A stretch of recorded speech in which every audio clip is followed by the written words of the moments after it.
परम पूज्य गुरुदेव से मैं प्रार्थना करती हूँ कि मुझे वो निमित्त बनाएं इस कार्यक्रम के लिए जिसका विषय है पेरेंटिंग टेक्निक्स। और इसमें आप सभी लोगों का मैं डाउट क्लियर कर देती हूँ। ये केवल 0 से 3 इयर्स तक के बच्चों के लिए है। इसके बाद नेक्स्ट जो भी सेशन होगा उसमें हम आगे का उठाएंगे। अभी हम 0 से 3 इयर्स की बात कर रहे हैं क्योंकि इस 100 जो एपिसोड चले हैं, हमारा ये जो सेशन चला है, इसमें गर्भ संस्कार के लिए भी लोग आए थे और गर्भ संस्कार से रिलेटेड बहुत बड़ा अभियान शांति कुंज से चल रहा है।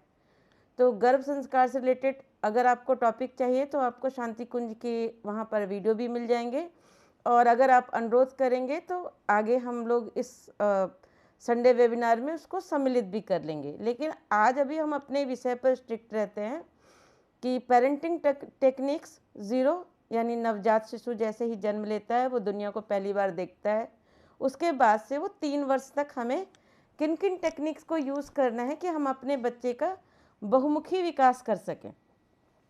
तो सबसे पहले समझते हैं विश्व स्वास्थ्य संगठन क्या कहता है। विश्व स्वास्थ्य संगठन ये कहता है कि हम किसी भी व्यक्ति को स्वस्थ तब मानेंगे जब वो शरीर से स्वस्थ हो, मन से स्वस्थ हो, सामाजिक तौर पर स्वस्थ हो और आध्यात्मिक तौर पर स्वस्थ हो। यानी अगर हम इसको 4 कैटेगरी बांटते हैं तो शरीर, मन, समाज और अध्यात्म, ये 4 तत्व निकलकर सामने आते हैं। तो अब प्रश्न उठता है कि जो नवजात शिशु है उसके हेल्थ के लिए तो हम प्रोसेस कर सकते हैं, शरीर के लिए हमारे पास पता है कि हमें क्या करना है, लेकिन बाकी आयामों को हम कैसे हैंडल करेंगे। अब देखिए, अगर आपको किसी भी कंपनी में जॉब करनी है, मान लीजिए आपको सॉफ्टवेयर इंजीनियर बनना है, तो आपको पूरे 15 वर्ष पढ़ाई करनी पड़ती है, तब जाकर आप बनते हैं। डॉक्टर बनना है, इंजीनियर बनना है, वकील बनना है, सबके लिए एक पढ़ाई का क्रम चलता है, ट्रेनिंग चलती है और आप उसको करते हैं। लेकिन जब आप माता पिता बनने जा रहे हैं तो उसकी तो किसी ने आपको कोई ट्रेनिंग ही नहीं दी है। परिवार और जो समाज है, न लड़कों को कुछ ट्रेन करता है, न लड़कियों को कुछ ट्रेन करता है।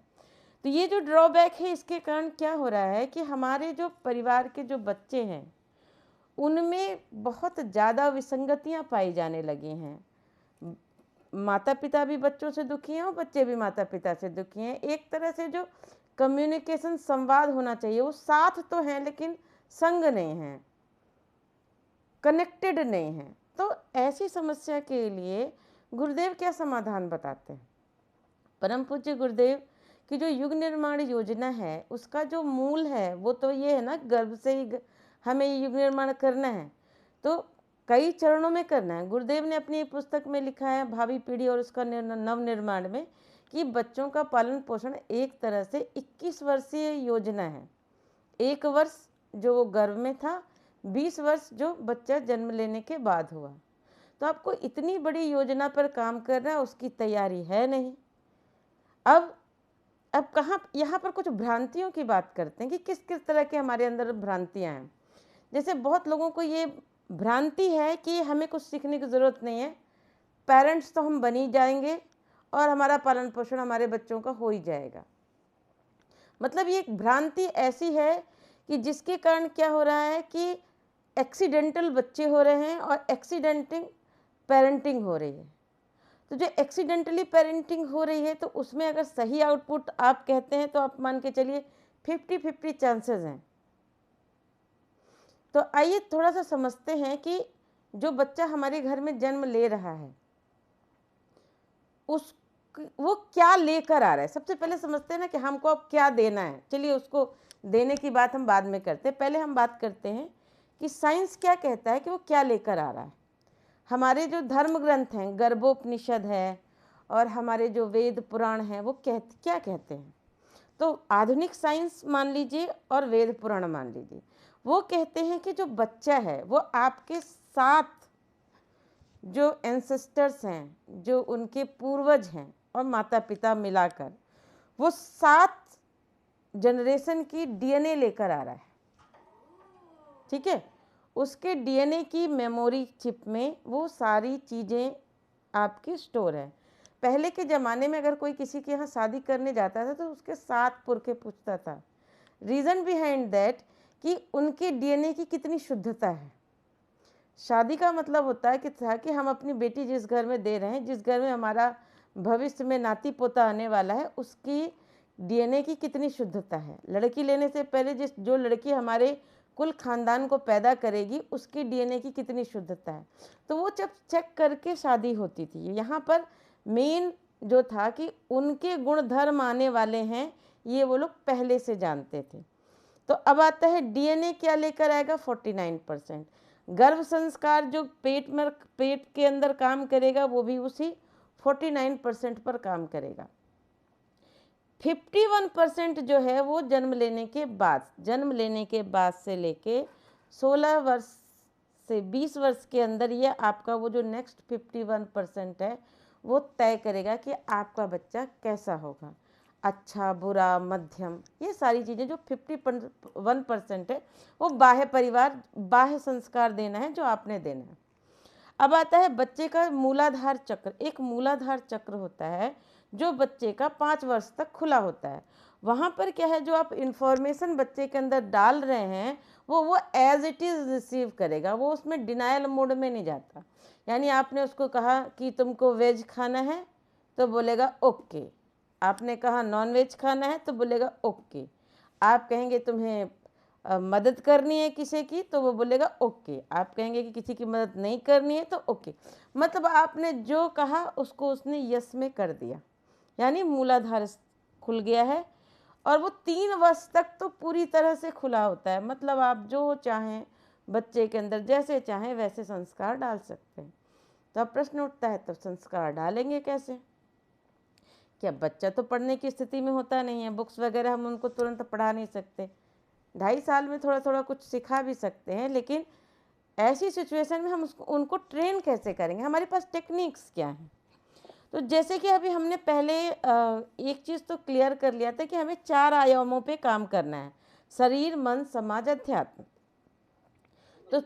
तो इसको हम थोड़े से एक स्टेप बाय स्टेप समझते। शरीर में हमें क्या करना है, उसका जो स्थूल शरीर है उस पर आपको काम करना है। तो स्थूल शरीर पे आपको उसको ऐसे फूड सप्लाई करने हैं जो पौष्टिक हो, स्वाद के लिए नहीं, स्वास्थ्य के लिए उस पर आपको काम करना है।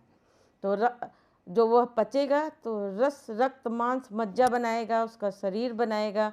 लेकिन जो अन्न वो खाएगा उसका स्थूल पार्ट तो जो है वो शरीर बनाएगा, लेकिन जो उसका सूक्ष्म पार्ट है वो उसके मन का निर्माण करेगा। अन्न का स्थूल भी होता है, सूक्ष्म भी होता है, जैसे हमारा होता है। सॉरी। अब आप एक चीज़ सोचेंगे कि भाई अन्न का स्थूल तो ठीक है, समझ में आता है, आप वही सूक्ष्म संशोधन कैसे करेंगे? क्या सूक्ष्म संशोधन के लिए कोई टेक्निक परम पूज्य गुरुदेव पंडित श्री राम शर्मा आचार्य जी ने हमें प्रोवाइड किया है? तो उसका जवाब है हाँ। हमारे पास में एक बहुत अच्छी टेक्निक है जिसका नाम है बलि वैश्व यज्ञ। This is a spiritual tool, जिसमें आप यज्ञ के माध्यम से आप जो अन्न की एनर्जी है उसकी वाइब्रेशन चेंज कर सकते हैं। अब प्रश्न उठता है कि वाइब्रेशन कैसे चेंज होगा? भाई जो आपने अन्न खरीदा, अब मान लीजिए किसान दुखी था कि सुखी था, उसने किसान ने अनाज बोया, वो सही रेट मिला या ख़राब रेट मिला? सही रेट मिला होगा अनाज का तो वो सुखी होगा, नहीं तो वो दुखी होगा। उसके बाद वो अनाज कई हाथों से होते होते दुकान में गया, दुकान से वो आप तक आया। मतलब उस अन्न को कितने सारे लोगों के सूक्ष्म स्पंदन उस अन्न में स्टोर है। अब आपने बाहर से तो धो लिया, अनाज धो लिया, लेकिन उसके अंदर जो स्पंदन घुसा है उसका क्या? अगर आप क्रिलियन फोटोग्राफी आप लोगों को पता हो तो क्रिलियन फोटोग्राफी से आप बता सकते हैं कि जो आप भोजन करने जा रहे हैं उसकी एनर्जी कैसी है। कलर्स से आप देख सकते हैं। अगर उसमें बहुत सारे क्रोध, दुख, क्षोभ होगा तो वो अन्न की ऊर्जा काली काली दिखेगी। जैसे मनोभाव उस अन्न में होंगे वैसी ऊर्जा चेंज होगी। तो अब प्रश्न उठता है, भाई हम तो सारी खेती खुद नहीं कर सकते ना। This is not possible at all कि हम सारी खेती खुद करें, अब उसको अन्न को अच्छे से उपजाएं और सारी चीज़ें हम खाएं। तो फिर क्या करना? गुरुदेव ने कहा है कि आप एक काम कर सकते हैं, उसका सूक्ष्म संशोधित कर सकते हैं। और सूक्ष्म संशोधित करने के लिए आपको क्या करना पड़ेगा? आपको बलि वैश्व यज्ञ करना पड़ेगा। इसमें 5 आहुतियाँ होती हैं। आप जो भी खाना बनाते हैं उसका आप चावल है, रोटी है या जो भी ऐसा खाना है उसको आप थोड़ा सा ले लीजिए, उसमें थोड़ा सा घी और थोड़ा सा गुड़ मिलाना है, चीनी नहीं मिलानी है। 3 जहर हैं, मैदा, चीनी और रिफाइंड, इन तीनों का टच नहीं करना है, ठीक है। और समुद्री नमक भी ना लें, चौथा। 4 चीज़ें कभी भी यज्ञ में नहीं डलेंगी। तो आपको क्या करना है कि आप थोड़ा सा गुड़ लेंगे, थोड़ा सा घी डालेंगे और उसमें 5 गोले बना लेंगे और गए जहाँ पर खाना बन रहा है उसी स्थान पे बलिवैश्व यज्ञ होता है। तो आप गैस पे कोई तांबे का पात्र ले लेंगे या गोमय दीपक ले लेंगे और 5 आहुतियाँ डालेंगे। ओम भूर्भुवः स्वः तत्सवितुर्वरेण्यं भर्गो देवस्य धीमहि धियो यो नः प्रचोदयात् स्वाहा। इदम सबसे पहले ब्रह्मणे इदम नमः, फिर इदम देवेभ्यम इदम नमः, फिर नरेभ्य भूतेभ्य और एक देव ऋषि और क्या है देवता ऋषि ब्राह्मण नर और भूतेभ्य। भूतेभ्य मतलब समस्त प्राणी, यहाँ पर भूतेभ्य का मतलब है समस्त प्रकार के प्राणी जो स्थूल में है, सूक्ष्म में है, किसी भी रूप में है। तो इससे क्या होता है, अगर आप ब्रिलियंट फोटोग्राफी करते हैं तो पहले भोजन बना के रखिए, उसमें उसकी फ़ोटो क्लिक कर लीजिए और बलिवैश्व यज्ञ होने के बाद जैसे ही वो यज्ञ होता है तो उसके बाद आपका पूरा भोजन प्रसाद में कन्वर्ट हो जाता है। अब जब वो प्रसाद में कन्वर्ट हो गया तो उसमें दैवी ऊर्जा का समावेश हो गया, और जब दैवी ऊर्जा का समावेश किसी चीज़ में हो जाता है तो उसके बाद उसकी सूक्ष्म ऊर्जा, अब चाहे उसको किसी ने भी उपजाया हो, किसी ने भी क्या किया हो, अब वो भोजन आपकी इस टेक्निक के माध्यम से प्योरीफाई हो गया, उसकी वाइब्रेशन अच्छी हो गई। अब अगर यह भोजन आप अपने बच्चे को खिलाते हैं, अपने घर परिवार को खिलाते हैं, तो उनके मन को वो शांत करेगा, मन को पोषित करेगा, मन को सकारात्मक बनाएगा। तो एक टेक्निक मैंने शरीर शोधन के और मन शोधन की आपको दे दी, बलिवैश्व यज्ञ। नेक्स्ट क्या कर सकते हैं आप, there is one more technique called sound energy. Sound energy में एक तो आप बलिवैश्व यज्ञ में आपने यूज़ कर लिया, हीट एनर्जी आपने यूज़ कर ली। आप एक गायत्री मंत्र बॉक्स होता है, आप लोगों ने देखा होगा, गायत्री मंत्र और महामृत्युंजय मंत्र, ये 2 मंत्र ऐसे हैं जिनकी वाइब्रेशन बहुत ही ज़्यादा अच्छी होती है। तो ये जब करते हुए आप स्वयं या मंत्र बॉक्स लगा दीजिए किचन में, और उस वाइब्रेशन में अगर आप कुकिंग करते हैं तो भी आपकी फूड की एनर्जी बहुत अच्छी बनती है। अब आता है बच्चा अगर छोटा है तो वो खुद तो व्यायाम कर नहीं सकता, तब आपके लिए क्या माध्यम बनता है, उसके शरीर को स्वस्थ करने के लिए मालिश। मालिश प्रत्येक बच्चे की अति आवश्यक है। परम पूज्य गुरुदेव कहते हैं कि शरीर जितना मालिश आप अगर बच्चे का मजबूत कर देते हैं, उसको 1 साल के अंदर में वह मजबूती उसको ताउम्र काम करती है। क्योंकि क्या है, आप बच्चा है, बच्चे का एक हड्डियों का ढांचा है, उस हड्डियों के ढांचे के ऊपर सारी मांसपेशियां बंधी हैं, मांसपेशियों को ऊपर से ढक दिया गया है एक चमड़े की लेयर से, और अंदर सारे जो भी उपकरण हैं हमारी बॉडी को चलाने के लिए, हृदय है, फेफड़े हैं, आंतें हैं, सबको उसके अंदर सेट है। अब वो जो पूरा आवरण है वो एक तरह से लूज कपलिंग है, वो बिल्कुल उस हिसाब से उसके साथ में एकदम बिल्कुल परफेक्ट और टाइट कपलिंग हो जाए, इसके लिए परम पूज्य गुरुदेव कहते हैं कि बच्चों की मालिश अति अनिवार्य है। और मालिश करते समय आपको क्या करना है, आपको शरीर की मालिश के साथ साथ उसकी भावनाओं की भी मालिश करनी है। अच्छे पॉजिटिव सकारात्मक गीत गाइए। और आपको हमारे गायत्री परिवार में इसके लिए आपको कौन से टूल्स मिल सकते हैं, हमारे पास इसके लिए बहुत सारे प्रज्ञा गीत उपलब्ध हैं, बहुत सारे अच्छे अच्छे गीत हमारे मिशन के उपलब्ध हैं, जिनको आप याद कर लीजिए या जिनके यूट्यूब में भी आपको मिल जाएंगे, उनको चला लीजिए, सुनते सुनते मालिश कीजिए। भजन से भाव शुद्ध होते हैं, भजन से उनकी बच्चे के अंदर की जो भावनाएं हैं, जो आपकी जो लोरी है वो भजन होनी चाहिए। लोरी में कोई भी फिल्मी गीत नहीं होने चाहिए। शब्दों का विशेष ध्यान रखिए, शब्द बहुत बड़ा घाव भी कर सकते हैं और बहुत बड़ा उपचार भी कर सकते हैं। एक बार विवेकानंद जी से किसी ने कहा कि ये क्या हमारे आपके हिंदू धर्म में शब्दों को बहुत महत्व दिया जाता है, मंत्र पढ़े जाते हैं, भजन कराए जाते हैं, ये सब क्या है? शब्द ही तो हैं। तो उन्होंने उसको कहा, इंग्लिश में कहा कि कुत्ते, कमीने, लुच्चे। तो गुस्सा आ गया उसको, बोला कि आप इतने बड़े संत हो के हमें गाली दे रहे हैं। तो उन्होंने कहा, भाई मैंने तो आपको शब्द ही तो बोला, मैंने आपको मारा थोड़े ना, physically I haven't hurt you, मैंने कुछ वर्ड्स बोले, इडियट, डॉग। तो बोले ये भी तो शब्द हैं। बोले जिस तरह ये शब्द तुमको हर्ट कर सकते हैं, वैसे ही शब्द तुमको हील कर सकते हैं। अगर तुम परेशान हो, मैं आकर तुम्हें कहूँ भाई चिंता मत कर, सब ठीक हो जाएगा। महाभारत का युद्ध चल रहा था, कर्ण हार ही नहीं रहे थे।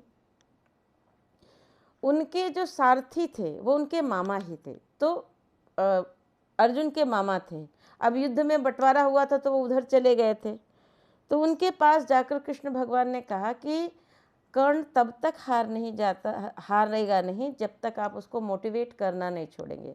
क्यों? क्योंकि उसको हम जितने घाव देते हैं उतना ही आप उसको हील कर देते हैं अपने शब्दों के माध्यम से।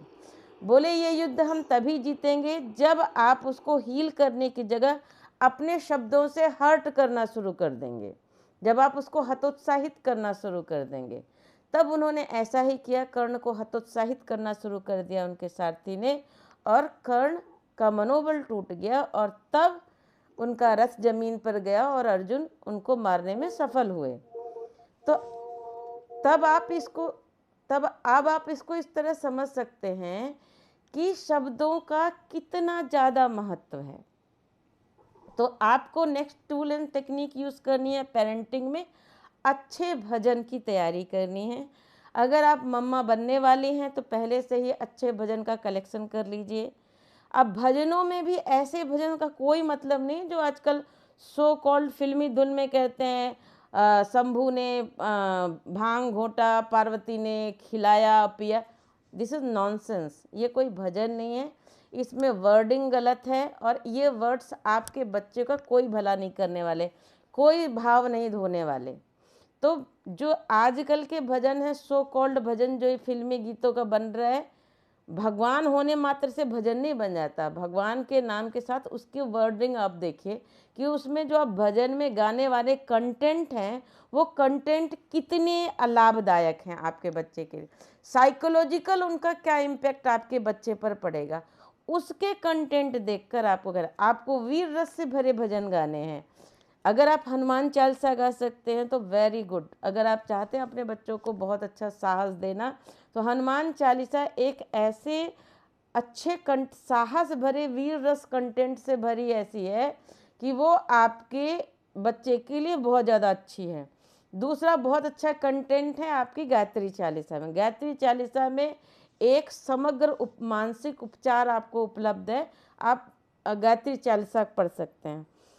बहुत अच्छे अच्छे भजन हैं आपके इसमें, अपने मिशन की बुक है संगीत संजीवनी, आई थिंक, यस, उसमें भी बहुत अच्छे हैं।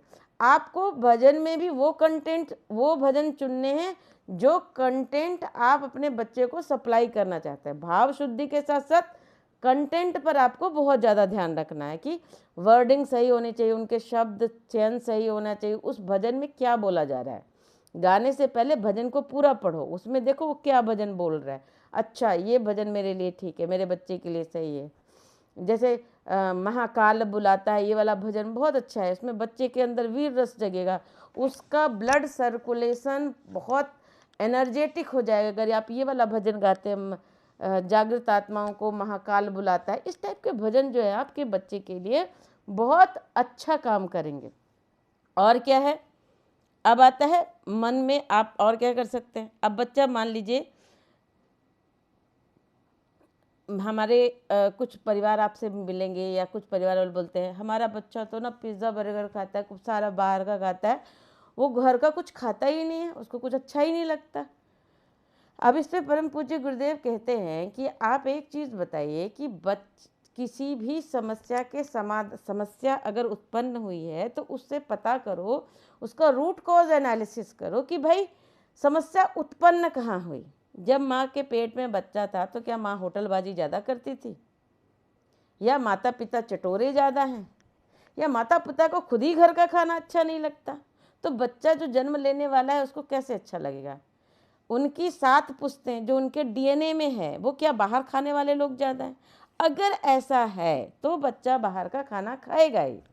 और बच्चा खुद जाकर पिज़्ज़ा ऑर्डर नहीं करता, ना वो बर्गर ऑर्डर करता है। उसको पिज़्ज़ा, बर्गर, ये बाहर चीज़ों की लत किसने लगवाई? माता पिता ने लगवाई। तो आपने लत लगवाई है, बच्चे ने खुद से कोई लत नहीं लगाई है। तो अगर उसको आपको करेक्ट करना है तो क्या करना है कि आपको स्वयं अच्छा खाना होगा, और वही बच्चा देखेगा तो वो भी अच्छा खाएगा। अब आजकल शॉर्टकट तरीका आप लोगों ने अपना रखा है। क्या अपना रखा है? सेरेलक, जो कि बहुत सत्यानाशी प्रोडक्ट है।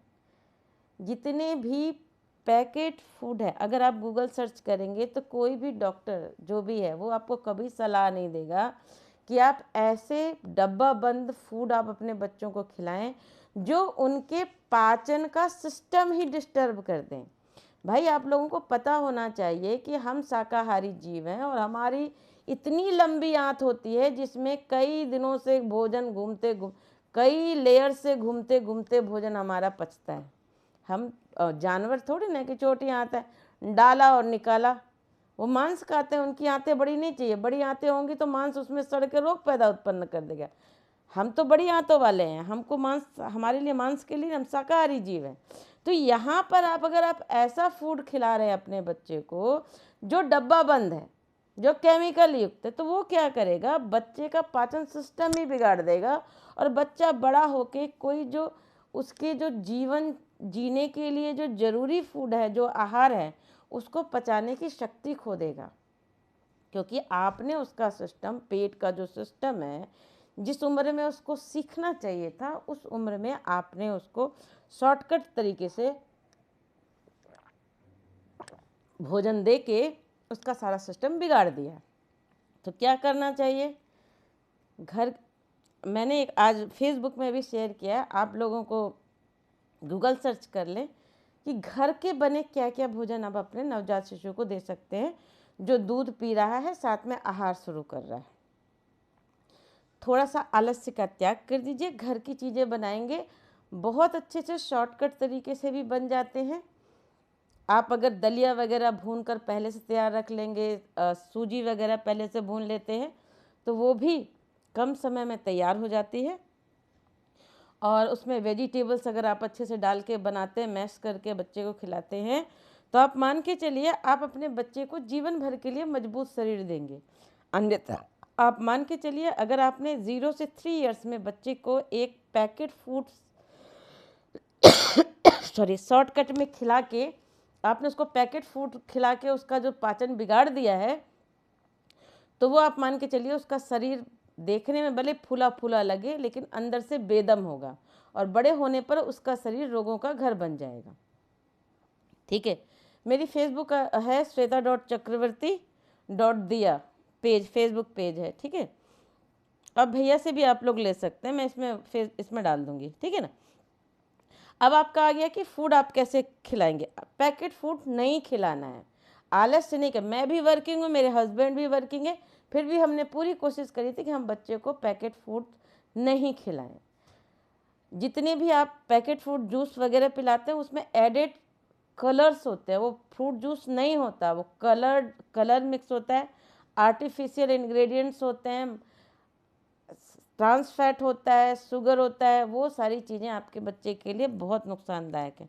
कोशिश करें मिक्सी में बनाएं, मिक्सी में पीस कर अगर आप जूस निकाल सकते हैं, जूसर आता है आजकल, जूसर ले सकते हैं, घर का बना जूस पिला सकते हैं। पिला नहीं तो फल काट कर दे दें, मैश करके दे दें, लेकिन पैकेट फूड नहीं खिलाना है। ठीक है, योग व्यायाम मालिश तो करनी है, बच्चों को व्यायाम करना बचपन से सिखाना है। मतलब हाथ इधर से ऊपर क्रॉस, पैर क्रॉस करके, सारी चीज़ें करके आपको सिखानी है।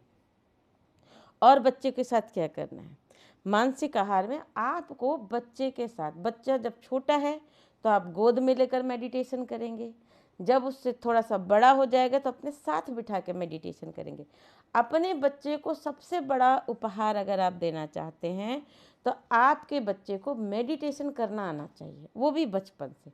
अगर वो अपने मन को 15 मिनट एक स्थान पर कंट्रोल करना सीख लिया तो आप विश्वास मानिए वो किसी भी फील्ड में जाएगा, वो आप टॉप नॉच पोजीशन वो लेकर रहेगा। क्यों? क्योंकि जो स्वयं को कंट्रोल कर सकता है वो कितनी भी बड़ी टीम को कंट्रोल कर सकता है, बड़ी से बड़ी समस्याओं से जूझ सकता है। क्यों? क्योंकि उसको अपना मन करना आ गया। तो आपको अपने बच्चे के मेंटल टेक्निक के लिए आपको क्या करना है कि आपको अपने बच्चे को योग करना सिखाना है, ध्यान योग, प्राणायाम। आप बच्चे को अनुलोम विलोम सिखाइए, बेटा लेफ्ट से लो, राइट से छोड़ो, राइट से लो, लेफ्ट से छोड़ो।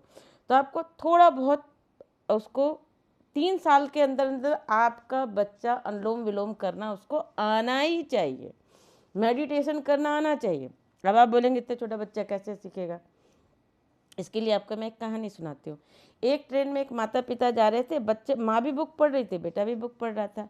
तो वहाँ पर बैठे लोग कह रहे थे आजकल के ज़माने में तो बच्चे मोबाइल एडिक्टेड हैं, और आप हैं कि आप कितना अच्छा बच्चा पाले हैं कि आप बुक पढ़ रहे हो, आपका बच्चा भी बुक पढ़ रही है। तो उस औरत ने मुस्कुरा कर कहा कि मैडम, बच्चे को हम जो सिखाते हैं वो नहीं सीखते, बच्चे वो करते हैं। बच्चे नकलची बंदर की तरह होते हैं, जो आप कर रहे हैं वही आपका बच्चा करेगा।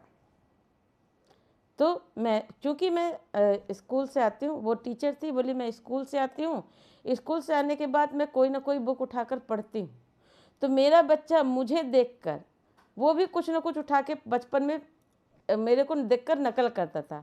देखते देखते मुझे देखकर वही पढ़ते। मेरे हस्बैंड आईटी फील्ड में हैं, वो भी जब घर में आते हैं तो हमारा नियम है कि हम शाम को सब परिवार बुक लेकर पढ़ते हैं, और जो किसने क्या पढ़ा एक दूसरे से डिस्कस करते हैं। तो हमारे बेटे की आदत होगी, उसको भी शाम को डिस्कस करना होता है कि उसने आज क्या पढ़ा, इसलिए उसको पढ़ने की आदत लगी। अब ऐसा है कि अब मुझे कुछ बोलने की आवश्यकता नहीं पड़ती, हमारे घर में सब पढ़ते हैं। तो बोले आपके घर में जब आप चाहते हैं कि आप खुद दिन भर 6 घंटे मोबाइल में बिताएं, और आपको 6 घंटे मोबाइल में बिताते आपका बच्चा देख रहा है, और आप चाहते हैं आपका बच्चा मोबाइल न टच करे। और बोले बचपन में और आप लोग क्या करते हैं, आप लोग बच्चे, छोटे बच्चों में इतनी ज़्यादा ऊर्जा होती है, इतने सारे प्रश्न होते हैं, या तो उनके प्रश्न पूछने पर हम उनको डांट देते हैं, या फिर उनको बहकाने के लिए हम कोई ना कोई यूट्यूब में कुछ लगा कर बच्चे के हाथ में थमा देते हैं। बच्चा उसमें व्यस्त हो जाता है, आप अपने में व्यस्त हो जाते हैं। फिर चाहते हैं कि जब बच्चा उसका एडिक्टेड हो गया, मैं आपको पता है कि मूलाधार चक्र खुला होता है।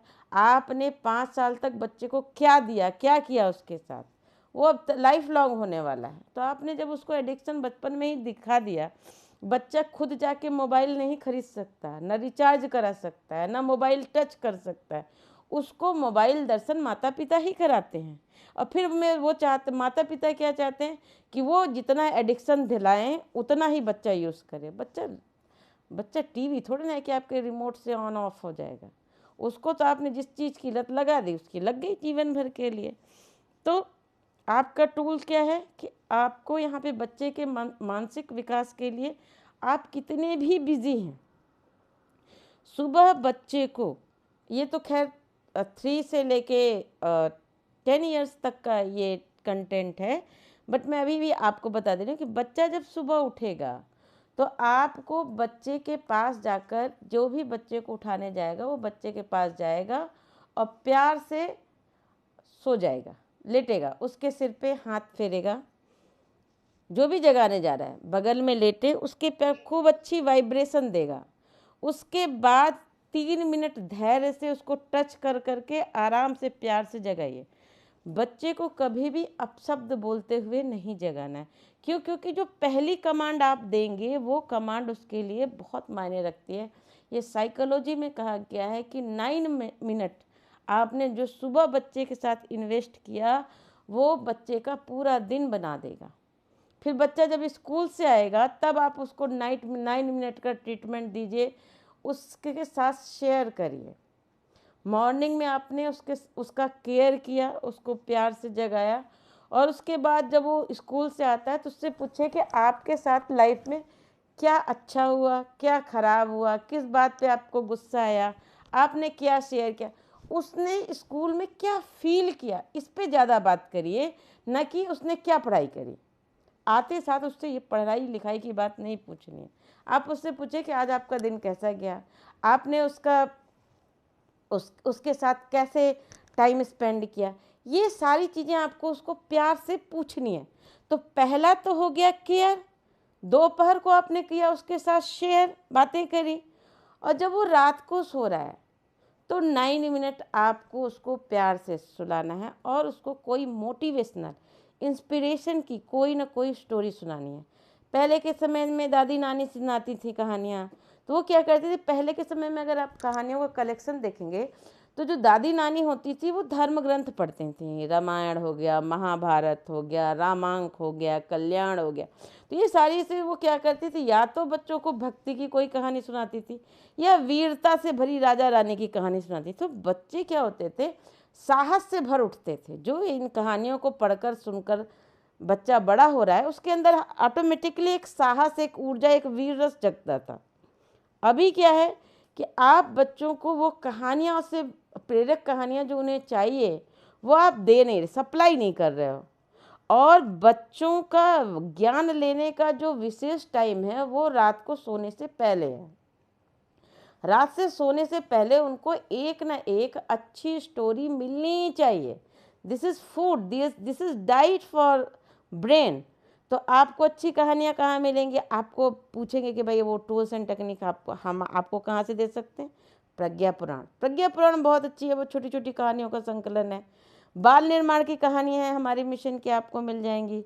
और प्रेरक प्रसंग वांग्मय है। और एक बहुत अच्छी बुक है जिसमें अगर आप लाइव एग्जाम्पल देखना चाहते हैं तो उसमें आप चेतना की शिखर आता है, हमारी वसीयत विरासत है। और बहुत अच्छी अच्छी कहानियों की बुक है जिसमें आप लाइव एग्जाम्पल से आप कुछ बच्चों को सिखा सकते हैं। मरकर जो अमर हो गए, बहुत अच्छी अच्छी बुक्स हैं। इनके माध्यम से आप एक स्टोरी, अगर दादी नानी है, घर में कोई भी बड़ा है, प्रत्येक व्यक्ति का कर्तव्य है कि कोई ना कोई एक स्टोरी, बच्चे को स्टोरी सुनकर सोने की आदत होनी चाहिए। एक प्रेरक गीत सुनकर सोने की आदत होनी चाहिए। अगर आप ये 9 मिनट एक स्टोरी अगर छोटी सी आप सुनाते हो 9 to 10 मिनट के अंदर हो जाएगी। तो वो जो 9 और 10 मिनट आप बच्चे के साथ इन्वेस्ट कर रहे हैं उसका जो ब्रेन में आप एक बैंक में जो जानकारी डाल रहे हैं। आपको पता है अगर आपने 0 से लेके 6 इयर्स तक में आपने बच्चे को रोज़ एक एक अच्छी अच्छी कहानी सुनाई, बच्चा छोटा है तो इसका ये मतलब नहीं है कि वो सुन नहीं रहा है। हम क्या सोचते हैं, छोटा बच्चा है तो उसको तुतला कर बात करते हो, ओ ले ले ले ले ले। अरे बच्चे को अल्ले ले ले की आवश्यकता नहीं है। बच्चे से आप स्टोरी, उनके साथ तुतली भाषा की आवश्यकता नहीं है। उनको आप बड़े प्यार से उनके हिसाब से स्टोरी सुनाइए। लाइट कंटेंट की, वीर रस से भरी अच्छी महानता की स्टोरी सुनाइए। बच्चे सब सुनते हैं, उनकी आत्मा छोटी नहीं है, शरीर छोटा है। तो आप उनके साथ ज़्यादा से ज़्यादा कंटेंट शेयर करिए। तो जितना अच्छा कंटेंट आप बच्चे के साथ शेयर करेंगे बचपन से, उनका ब्रेन उतना ज़्यादा स्ट्रांग बनेगा। तो यहाँ पर मैंने आपको बताया मानसिक और आध्यात्मिक उन्नति के लिए।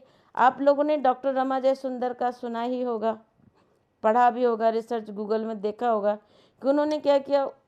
एम्स की डॉक्टर रमा जयसुंदर का प्रश्न था कि गुरुकुल में गायत्री मंत्र क्यों पढ़ाई शुरू करते थे। क्योंकि हमारे अगर आप कोई भी धार्मिक कहानियाँ पढ़ लें या धार्मिक घटनाएं देख लें तो वहाँ पर देखेंगे कि गुरुकुल परंपरा में ना पहले बच्चे को गायत्री मंत्र पढ़ाया जाता था, मेडिटेशन सिखाया जाता था, उसके बाद शिक्षा प्रारंभ की जाती थी।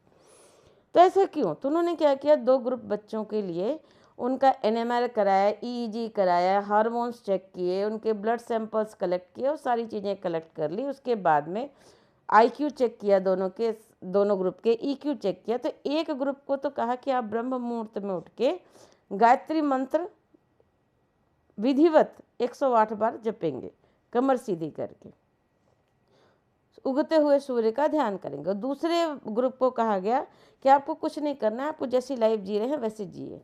6 महीने के बाद जब उनका चेक किया गया तो उनके राइट जिन्होंने कुछ नहीं किया उनके ब्रेन में तो कोई अंतर नहीं आया, लेकिन जिन्होंने गायत्री मंत्र चैंटिंग करी उनके लेफ्ट एंड राइट ब्रेन का जो संतुलन है वो बेस्ट हुआ, अच्छे हार्मोन्स रिलीज हुए, तो शरीर का स्वास्थ्य अच्छा हुआ।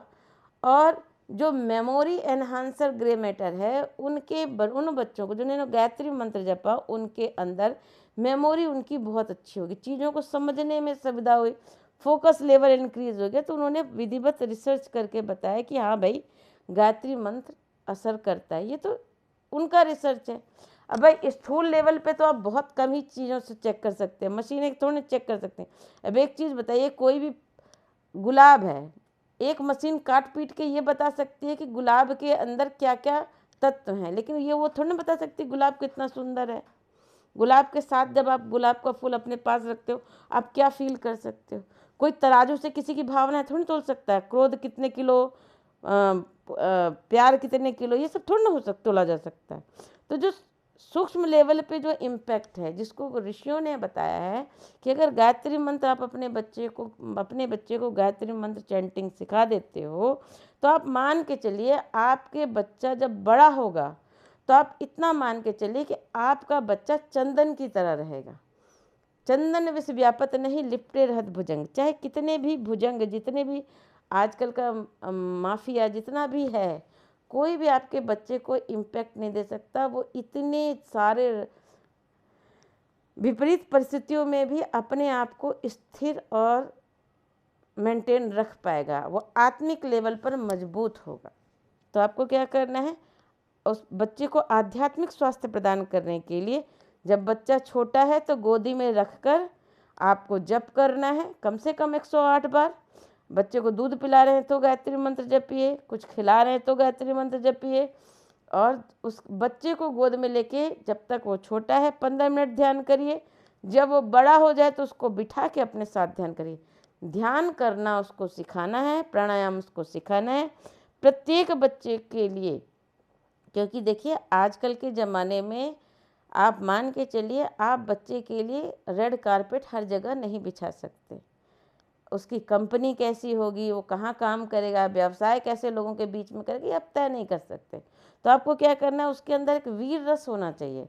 वीर रस के लिए बहुत अच्छा टूल्स एंड टेक्निक है। बच्चे को एक आदत डलवा दीजिए कि बच्चा थोड़ा पढ़ने लिखे याद कर ले, तो उसको हनुमान चालीसा रटा दीजिए। बोलिए भाई रात को सोते समय आप कहीं भी हॉस्टल में रहें, कहीं दुनिया में रहें, किसी भी कोने में रहें, एक बार प्रेयर करके एक हनुमान चालीसा पढ़ कर सोइए। क्यों? क्योंकि हमारा सुपर हीरो कौन है, हमारे देश में सुपर हीरो कौन है आप बताइए? हनुमान जी। उन लोग विदेशों में जितने सुपरमैन है, मार्वल की जितनी वो स्टोरीज आती है सब में बैट्समैन, सुपरमैन, आयरन मैन, ये मैन वो मैन, लेकिन हमारे इन सारे मैन पे हमारा हनुमान सबसे ज़्यादा बेस्ट है। हनुमान जी के जो स्टोरीज हैं वो रियल हैं, जिसके प्रूफ आज भी नासा ने चित्र खींच के बताया कि समुद्र सेतु बना था, लंका में उसके एविडेंस हैं, वो सारा एविडेंस है। तो हमारा जो सुपरमैन है ना उससे जोड़ लीजिए तो हमारे बच्चे के अंदर जो सुपरमैन की क्वालिटीज़ आएगी ना, जो निर्भयता आएगी, जो साहस आएगी ना, वो इस आने वाले सामाजिक प्रेशर में अपने आप को संभालने में वो बच्चा सक्षम बनेगा। तो ये टेक्निक, टूल्स एंड टेक्निक याद रखिए कि हमारे बच्चे को जब थोड़ा सा और बड़ा हो जाए हनुमान चालीसा रटा दीजिए, फिर थोड़ा और जब बड़ा हो जाए तो उसको कहिए भाई 1 या 2 दिन भर में तुम यूट्यूब में सुन लो या खुद पढ़ लो श्रीमद् भगवत गीता। एक हिंदू बच्चे के अंदर उसको आध्यात्मिक धरोहर एक माता पिता क्या देंगे? हमारे माता पिता को गायत्री मंत्र से जोड़ना है, बच्चे को प्राणायाम करना सिखाना है, ध्यान करना सिखाना है, उनको बच्चों को श्रीमद् भगवत गीता रोज़ पढ़ना सिखाना है, 1-2 श्लोक रोज़ पढ़ ले। और रात को सोते समय प्रत्येक बच्चे के लिए अति आवश्यक है हनुमान चालीसा। हनुमान चालीसा का जो वीर रस का कंटेंट है वो बच्चे के अंदर साहस कर दे। आपका बच्चा कायर नहीं होगा, आपको इतना डर नहीं होगा कि बच्चा पिट कर आएगा। आपको ये पता है कि आपका बच्चा अपना स्वास्थ्य अपना तो सुरक्षा कर ही लेगा, दूसरे की भी सुरक्षा करके आएगा। ठीक है, नेक्स्ट क्या है? सामाजिक स्वास्थ्य भी तो बहुत ज़्यादा ज़रूरी है। अब सामाजिक स्वास्थ्य में मन का एक इनर लेयर हो गया और एक आउटर लेयर हो गया। तो आउटर लेयर के लिए आपको क्या करना है, जैसे कहते हैं ना, जैसा जैसा समाज है वैसा ही परिधान तय करता है। अब आपको पता है कि जैसे आप मान लीजिए कि गांव में अगर कोई व्यक्ति है वो प्रॉपर साड़ी पहनता है, धोती कुर्ता पहनता है, तो वहाँ पर वो सभ्य कहलाएगा, ठीक है। वहीं पर गांव में एक ऐसे कोई शहर की फटे कपड़े पहन के चली जाए फैशन के नाम पे, तो लोग उसको भिखारन समझ के उसके हाथ में 2-4 पैसे डाल देंगे। क्यों? क्योंकि वहाँ के लिए, उस समाज के लिए वो बिल्कुल अलग पीस है। वैसे ही अगर शहर की पार्टियां चल रही हैं, शहर में कुछ ऐसी जगहों पर आप हैं, कॉरपोरेट में हैं, जहाँ पर वेस्टर्न ड्रेस जो है वो एक तरह से आपको एक वो दे रहे हैं, क्या कहते हैं, पहचान दे रहे हैं, तो वहाँ पर आप वेस्टर्न पहन के जाते हैं तो वो दैट इज़ ओके, वहाँ पर वो ठीक है। तो समाज के हिसाब से आपको अपने बच्चों को तौर तरीके भी सिखाने पड़ेंगे, क्योंकि सामाजिक प्रतिष्ठा बच्चे की बहुत ज़्यादा ज़रूरी है। तो सामाजिक प्रतिष्ठा में क्या है कि आप उसको अगर भारतीय संस्कृति के ड्रेस से जोड़ रहे हैं, तो उसके साथ साथ आप उसको समझाएंगे कि ये ड्रेस का क्या मतलब है, इसका क्यों है। जब आप बच्चे का वाई क्लियर कर देंगे तो वो बच्चा जहाँ जाएगा वो झंडे गाड़ कर आएगा। लेकिन अगर आप वाई क्लियर नहीं करेंगे तो वो क्या करेगा, वो नकलची बंदर की तरह वो भीड़ का हिस्सा बन जाएगा, भीड़ से अलग कुछ सोच नहीं पाएगा और सामाजिक प्रतिष्ठा अपनी लूज कर जाएगा। अब 100 लोग एक जैसे ही हैं तो उसमें उसको क्या कोई इम्पोर्टेंस देगा। तो बच्चे की बॉडी लैंग्वेज कैसी होनी चाहिए, बोलना कैसे है, चलना कैसे है, वो सामाजिक स्वास्थ्य जो है उसको आपको पर्सनालिटी डेवलपमेंट में अपने बच्चे को सिखाना पड़ेगा। और आपको पता है जब कोई यज्ञ कराने जाता था, जब परम पूज्य गुरुदेव थे, पंडित गुरुदेव थे, तो लीलापत पंडित जी थे, उनके प्रथम शिष्यों में आते हैं। और ये सभी लोग जब यज्ञ कराने जाते थे तो गुरुदेव बुलाते थे सामने बिठा के, किसी के नाक के बाल बड़े नहीं होने चाहिए, किसी की दाढ़ी नहीं अस्त व्यस्त होनी चाहिए, किसी का बाल अस्त व्यस्त नहीं होना चाहिए, गायत्री मंत्र का दुपट्टा प्रॉपर प्रेस होना चाहिए, पूरा ड्रेस प्रॉपर होना चाहिए। गुरुदेव का कहना था कि हर व्यक्ति कहीं पर भी जा रहा है तो फर्स्ट इम्प्रेशन जो होता है ना एक गायत्री परिवार के व्यक्ति का, वो बहुत अच्छा होना चाहिए। कोई भी कहीं भी जा रहे, स्कूल जा रहे, स्कूल में देखिए यूनिफॉर्म होता है। जब आप किसी भी पुलिस वाले को कहिए कि अगर वो जो पुलिस के ड्रेस में जब वो होता है तो उसके कॉन्फिडेंस लेवल अलग होता है, और जब वो सिविल ड्रेस में होता है तब वो अलग होता है। हम लोग एक बार ट्रेन में जा रहे थे तो एक इंस्पेक्टर मिले थे, तो हम लोग ऐसे बात कर रहे थे तो उन्होंने बताया कि श्वेता, जब मैं ड्रेस पहनता हूँ और मेरे मेरे मेरे अंदर बिल्कुल, मतलब मैं कहीं भी जाता तो मुझे भय नहीं लगता, मुझे किसी भी चीज़ का परवाह नहीं होती। लेकिन जब मैं इस ड्रेस में नहीं होता हूँ और मैं एक नॉर्मल सिविलियन में जाता हूँ तो मेरी मानसिकता अलग होती है। ये ड्रेस मेरी मानसिकता चेंज कर देता है। अभी मैं गई थी उनके मेजर अतुल यादव के घर में, हम लोग यज्ञ कराने गए थे गायत्री परिवार के। तो उन्होंने बताया कि भाई हमारे पास तो हम लोग गूगल मैप में नहीं जा सकते। क्यों? क्योंकि पहाड़ी चढ़ना होता है, इसमें कश्मीर में पोस्टिंग है, तो वो कहाँ पे कैसे चढ़ना है, कैसे क्या करना है। आप प्रत्येक सैनिक के अंदर वो अपने मनोबल से चढ़ता है, उसके पास केवल मैप होते हैं, उसके आधार पर वो चढ़ते, पुराने ज़माने के मैप के स्टाइल पे उसके हिसाब से वो चढ़ते हैं, वो जाते हैं अपने उस पर जाते हैं, -50 तक में वो वहाँ पर सरवाइव करते हैं। कैसे करते हैं?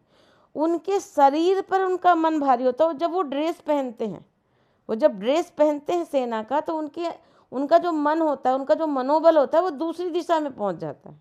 अब वही जब वो सिविलियन में रहते हैं तो उनका मनोभाव दूसरा होता है। तो ये जो बाहर सामाजिक तौर पे जो बाहर का आप आउटर अपना जब आप ड्रेस वगैरह, ड्रेस सेंस वगैरह पहनते हैं, जैसा ड्रेस पहनते हैं उसके हिसाब से आपकी पर्सनालिटी इनर भी प्रभावित होती है। आउटर से मैंने आपको बताया कि इनर प्रभावित हो रहा है, 2 एग्जाम्पल मैंने दिए। वैसे ही आप देखिए गायत्री परिवार का जो कार्यकर्ता है वो प्रॉपर ड्रेस में, आपको मैं पता है, मैं जब कभी भी यज्ञ वगैरह कराने जाती हूँ, कभी बोलने जाती हूँ, अब मुझे बिना इस दुपट्टे के, बिना मेरे गायत्री परिवार के ड्रेस से अगर आप बोलेंगे तो मेरे बोलने में कहीं ना कहीं मुझे वो कॉन्फिडेंस नहीं आता। लेकिन जब मैं अपने इस ड्रेस में होती हूँ, इस गायत्री मंत्र के दुपट्टे के साथ में होती हूँ, मेरा कॉन्फिडेंस लेवल ही अलग होता है। क्यों? क्योंकि मैं यहाँ पर मैं परम पूज्य गुरुदेव की सेना की एक सैनिक हूँ, मैंने उनका ड्रेस पहना हुआ, तो मेरे अंदर ये आउटर परिधान मेरे इनर को प्रभावित करता है और मेरे कॉन्फिडेंस को बढ़ा देता है। तो इसी तरह आप अपने बच्चे की जो ड्रेस सेंस है, उसके पहनने का तरीका, उसके बैठने का तरीका, उसके बोलने के तरीके, इन सब पर भी आपको ध्यान रखना है। उसकी पर्सनालिटी को आपको बेहतरीन बनाना है।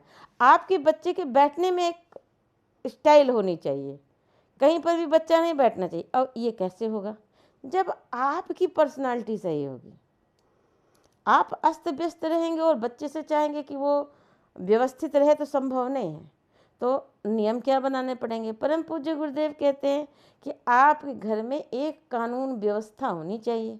क्या कानून व्यवस्था होना चाहिए? कि अगर आपके घर का कोई संविधान नहीं है, रूल्स रेगुलेशन नहीं है, आप अस्त व्यस्त हैं, तो आपके बच्चे के अंदर कोई संविधान संस्कार नहीं चढ़ने वाला। तो करना क्या है कि अपने घर का बच्चा अगर आपके लाइफ में आ गया है, तो अपने घर का एक संविधान बना डालिए। क्या करना है, कैसे करना है। बहुत टाइट भी नहीं होना चाहिए, बहुत लूज भी नहीं होना चाहिए। एक बार भगवान बुद्ध के बाद पास एक शिष्य आया, उसने, वो राजा का बेटा था, कठोर तपस्या करने लग गया। तो उन्होंने उसको बुलाया, शिष्य को बुलाया और बोला कि भाई तू इतनी कठोर तपस्या क्यों कर रहा है? बोले सब कर रहे हैं। बोले वो तो सब तो ठीक है, लेकिन तू क्यों कर रहा है, आतिशात क्यों कर रहा है? बोले कि क्यों? तो उन्होंने कहा उन्होंने कहा कि मैंने सुना है तुम बहुत अच्छा वो बजाते हो, वीणा बहुत अच्छी बजाते हो। बोले हाँ। बोले ले आओ अपनी वीणा। बोले लेके आया। बोले इसको बहुत टाइट कर दो। तो बोले नहीं, ये तो इसका अगर ज़्यादा टाइट कर देंगे तार टूट जाएगा। बोले ढीला कर दो। अरे बोले कोई संगीत ही नहीं है। बोले तो बोले इसको ठीक ठाक टाइट करना पड़ेगा, तभी आवाज़ निकलेगा। तो वैसे ही भगवान बुद्ध ने कहा कि तुम्हें भी अपने जीवन में जो संयम है, रूल्स एंड रेगुलेशन है, तपस्या है, उसको व्यवस्थित करना है। न ज़्यादा करना है, न कम करना है, तभी तुम लंबी तपस्या के मार्ग पर चल सकोगे। अन्यथा उत्साह में तुम टाइट हो जाओगे और तुम्हारा वो टूट जाएगा। तो यहाँ पर हमें अपने बच्चे को ये सिखाना है कि हमारे घर में भी एक रूल्स एंड रेगुलेशन, पूरा सेना का नहीं चलाना है, तो आपको बिल्कुल अस्त व्यस्त भी नहीं करना। एक व्यवस्थित दिनचर्या माता पिता को अपनानी पड़ेगी। और नेक्स्ट जो मेन चीज़ है, माताएं बहनों से यह अनुरोध है कि आप, ठीक है मैक्सी आपकी बहुत कंफर्टेबल है, 24 घंटे आप मैक्सी नहीं पहनेंगी। अगर आप ढीली ढाली मैक्सी 24 घंटे पहनती हैं और अस्त व्यस्त तरीके से रहती हैं, तो आपके बच्चे के अंदर वो ढीलापन, वो लूजपन आ जाएगा। उनको कैरियर में आगे बढ़ना है और आपको देखकर वो आलसी हो जाएंगे। तो सोते समय सोने से पहले पहनिए, लेकिन दिन में साड़ी पहनिए, व्यवस्थित सलवार सूट पहनिए, व्यवस्थित रहिए। ऐसे ही जो घर के आदमी लोग हैं उन्हें भी व्यवस्थित रहना पड़ेगा। परम पूज्य गुरुदेव को अगर आप कभी भी मिलने जाएंगे तो देखेंगे नहीं बड़ी हुई दाढ़ी, अस्त व्यस्त। जब भी आप परम पूज्य गुरुदेव कितना घंटे लिखते थे, लेकिन जब भी जाएंगे तो वो व्यवस्थित साफ सुथरे मिलते थे। कभी भी आपको अस्त व्यस्त परम पूज्य गुरुदेव नहीं मिलेंगे। क्यों? क्योंकि उनका कहना ये था कि आपका जो प्रेजेंटेशन है, आपका आउटर प्रेजेंटेशन है, वो बहुत इम्पैक्ट डालेगा आपके इनर पे। एक बार गांधी जी से के पास एक लड़का यूनिवर्सिटी से आया, बोला कि मुझे आपके उसमें शामिल होना है सत्याग्रह में। गांधी जी ने उसको ऊपर से नीचे तक देखा और देखा उसके बाल बिखरे हुए थे, बड़ी हुई दाढ़ी थी, अस्त व्यस्त था। तो बोले बेटा, जब तेरे पास ना अपना सिर के बाल बनाने का टाइम है, ना दाढ़ी बनाने का टाइम है, तो तू जोश जोश में घुस तो जाएगा, लेकिन तू लंबी रेस का घोड़ा नहीं होगा, तू नहीं टिक पाएगा यहाँ पे। तो बोले जो बाहर से आउटर जिसका अस्त व्यस्त है, सामाजिक तौर पे जो अस्त व्यस्त है, वो लंबी रेस पे किसी भी लाइफ में किसी भी काम में सक्सेसफुल नहीं हो सकता। तो बोले पहले जाओ व्यवस्थित रहना सीख कर आओ, उसके बाद में हम अपने मिशन में शामिल करेंगे। तो यहाँ पर एक चीज़ हमें ध्यान रखना है कि जो बच्चे को आपको सिखाना है उसको अपने लाइफ में भी लाना है। तो आपने बच्चा हो गया तो आप मान के चलिए आपकी जिम्मेदारी बढ़ गई। चलिए एक छोटी सी कॉमेडी आपको एक कहानी सुनाती हूँ। एक डॉक्टर था, उसकी बाइक बिगड़ गई। वो गया और मैकेनिक के पास गया, तो मैकेनिक ने इंजन निकाला और सब ठीक कर रहा था। उसने मैकेनिक ने डॉक्टर से कहा कि आप में और मेरे में क्या अंतर है? आप भी मनुष्य का कलपुर्जा निकालते हो, ठीक करते हो और अंदर डाल देते हो। मैं भी मशीन का कलपुर्जा निकालता हूँ, ठीक करता हूँ, अंदर डाल देता हूँ। तो मेरे से आप ज़्यादा क्यों कमाते हो? डॉक्टर ने कहा बात तो तुम सही कह रहे हो। डॉक्टर ने 5 मिनट सोचा, उसके बाद डॉक्टर ने उसको रिप्लाई किया कि भाई जो तुम काम कर रहे हो, तुम एक काम करो, चलती गाड़ी में इंजन निकालो और उसको ठीक करके दिखाओ। तो मैकेनिक ने कहा क्या? बोले हम में और तुम में एक फ़र्क है, तुम गाड़ी बंद करते हो तब उसका इंजन निकालते हो, तब उस पर काम करते हो, और हम जो क्या काम करते हैं, चलते मनुष्य जीवित है, उसकी सांसें चल रही है, जीवित इंसान का इंजन निकालते हैं, ठीक करते हैं, उस पर फिट करते हैं। तो आपको ये अपने बच्चों को बताना है कि ये जीवन में मैकेनिक बनना है या आपको डॉक्टर बनना है। जीवित संभावनाओं पे जहाँ काम करना है और जहाँ पर मृत संभावना में काम करना है। काम बाहर से देखने में एक जैसा हो सकता है, लेकिन अंदर हेल एंड हेवन का डिफरेंस है। अब बच्चे की आंखों पर काम करते हैं। चलिए, मैंने आपको शरीर, मन, समाज, अध्यात्म सब बता दिया कि आपको क्या टूल्स एंड टेक्निक हमारे, अब वैसे बहुत मिशन के, बहुत लोगों के पास बहुत है। हमारे मिशन में जो उपलब्ध है, हम आपको वो टूल्स एंड टेक्निक आपको बता रहे हैं, ठीक है। अब एक बहुत अच्छी चीज़, अब बच्चे के आँखों पर आपको काम करना है। भाई आँखें तो आप बोलेंगे कि बच्चा जब पैदा होता है तो उसकी आँखें स्वस्थ ही होती हैं। भाई बच्चा जो देख रहा है, केवल देखने भर से काम नहीं चलेगा। भैया हमारे पास कितना टाइम है? टाइम तो ऑलमोस्ट 2-3 मिनट है। 2-3 मिनट है, ठीक है। तो ठीक है, मैं 5 मिनट ले लेती हूँ, ठीक है। तो अब हम बात करते हैं बच्चे की दृष्टि पे। आपको बच्चे का नज़रिया डेवलप करना है। नज़रिया कैसे डेवलप करना है? सबसे पहली चीज़ है कि जो दिख रहा है, वो जैसा दिख रहा है वैसा हो, ये ज़रूरी नहीं है। इस पर एक कहानी सुनिए। एक ट्रेन थी, उसमें एक 25 साल का बच्चा था, युवा था। वो जो अपने बाप को देखता, छोटे बच्चों की तरह कहता, पापा वो देखो पेड़, पापा वो बादल जा रहे हैं, पापा वो जा रहे हैं। सबने कहा कि इतना बड़ा आदमी ऐसा मिसबिहेव कर रहा है। आसपास के लोगों से रहा नहीं गया, उन्होंने उससे, पिता से कहा कि लगता है कि तुम्हारा बेटा पागल हो गया है, इसको डॉक्टर को दिखाओ।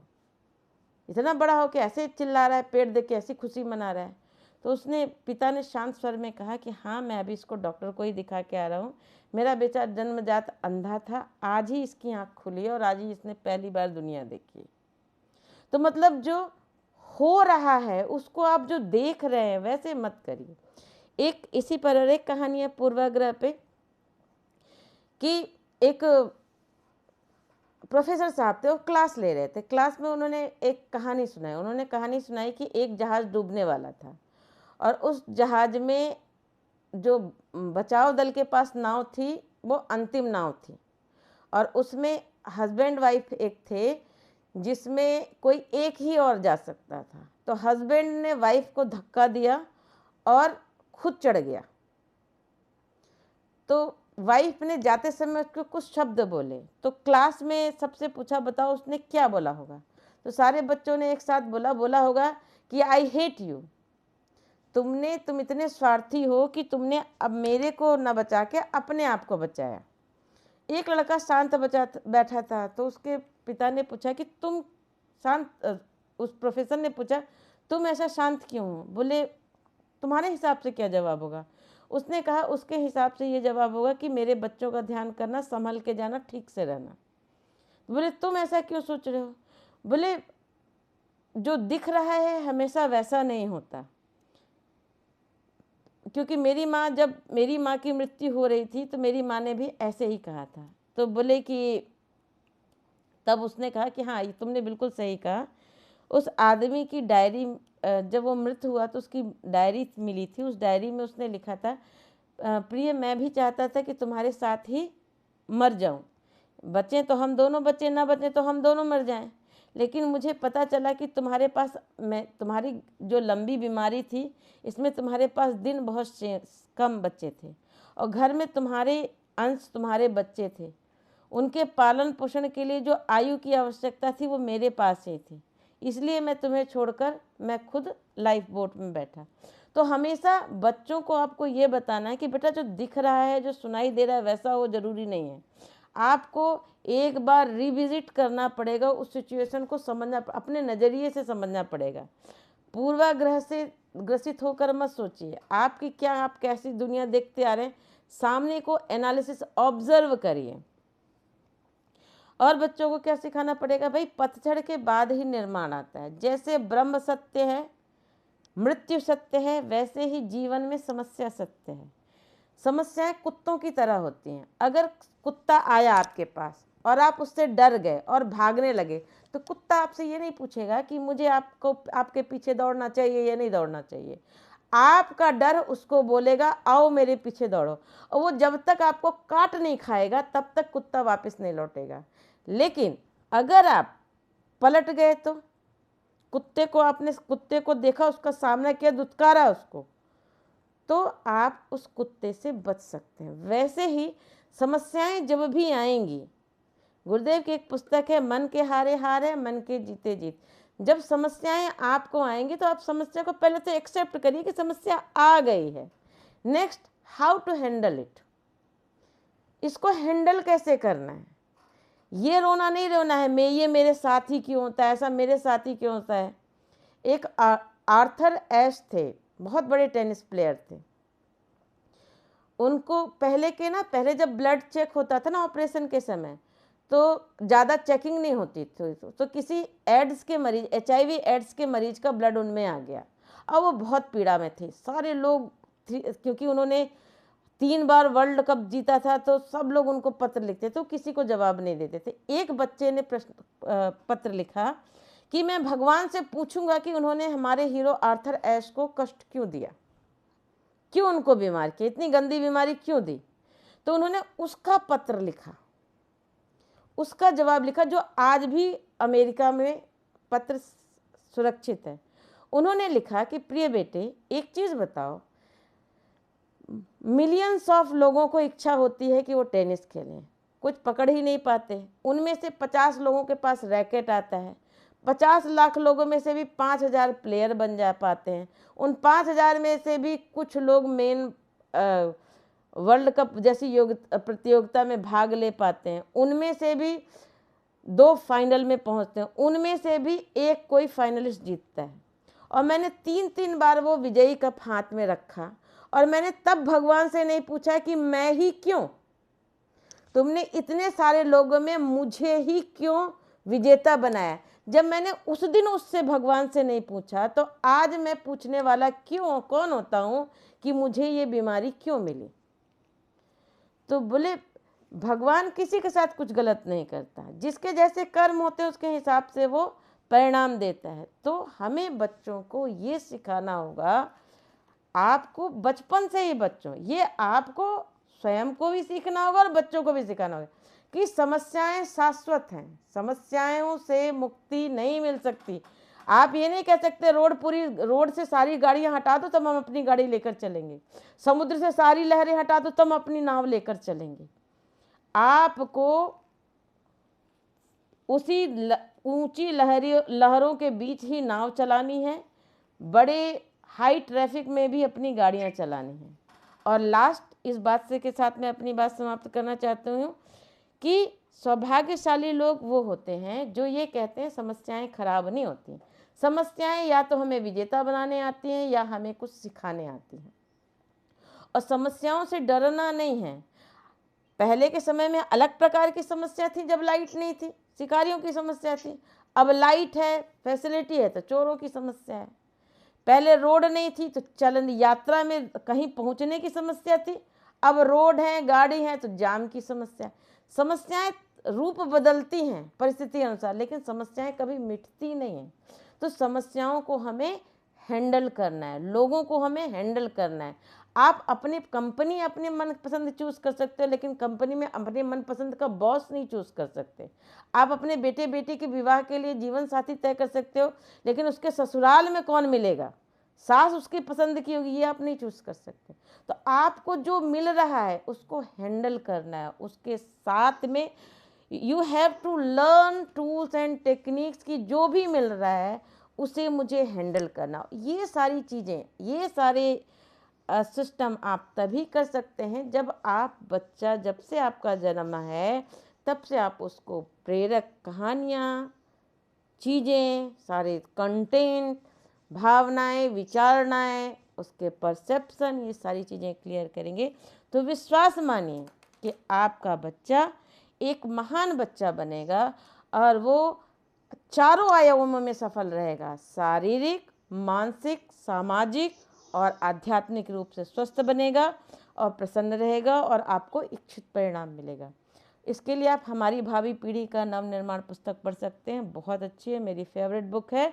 ये बुक ज़रूर पढ़िए, आपको बहुत फ़ायदा मिलेगा। इसी बात के साथ मैं अपनी बात समाप्त करती हूँ। नमस्कार, ओम शांति।